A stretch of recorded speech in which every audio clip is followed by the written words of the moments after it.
மனிதனின் பார்வைக்கும் விலங்குகள், பறவைகள், மீன்கள் பார்வைக்கும் இந்த உலகம் எப்படி தெரிகின்றது?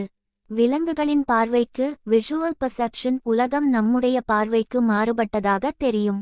ஒவ்வொரு விலங்குக்கும் அதன் கண்ணின் அமைப்பும் நரம்பியல் செயல்பாடுகளும் வித்தியாசமாக இருப்பதால் அவை எப்படி பார்ப்பது என்பதும் மாறுபடும். கீழே சில விலங்குகளின் பார்வை எப்படி தெரியும் என்பதை காணலாம். நாய்கள் பார்வைக்கு. நாய்கள் நிறங்களை நம்மைப் போல் எல்லாம் காண முடியாது. அவை பெரும்பாலும் நீலம் மற்றும் மஞ்சள் நிறங்களை மட்டும் தெளிவாக காணும் திறன் கொண்டவை. அவற்றுக்கு இரவில் பார்ப்பதற்கான திறன் நமக்கு விட சிறந்தது. பூனைகள் பார்வைக்கு. பூனைகளுக்கு இருளில் பார்ப்பதற்கான திறன் மிகவும் நன்றாக இருக்கும்.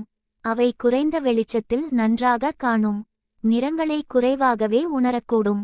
பறவைகள் பார்வைக்கு. மிக கூர்மையான பார்வை. மனிதர்களை விட 4 முதல் 5 வரை மடங்கு தூரத்தை தெளிவாக காணும். நிறங்களை மிக தெளிவாகவும் கூடுதலாக அல்ட்ராவயலட் யூவி கதிர்களையும் உணரக்கூடியது. மீன்கள் பார்வைக்கு. தண்ணீரில் பார்வை படிக்குறமாக இருக்கலாம். சில மீன்கள் யூவி மற்றும் இன்ஃப்ராரெட் கதிர்களை உணர முடியும். பாம்பு பார்வைக்கு.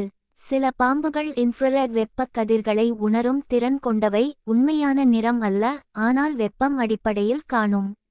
இரவில் வெப்ப அடிப்படையில் விலங்குகளை விழிக்க முடியும். சிங்கம் பார்வைக்கு. வண்ணம் உணர்வு. சிங்கம் பசுமை மற்றும் நீல நிறங்களை மட்டும் அடையாளம் காணும் திறன். இரவில் மனிதர்களை விட 6 மடங்கு நன்றாக பார்க்க முடியும். விளக்க ஒளி எதிரொலி டெக்டம் லூசிடம் என்ற திசு உள்ளது. அது இருளில் கண்கள் ஒளிர காரணமாகும். இது இருளில் சிறந்த பார்வைக்கு உதவுகிறது.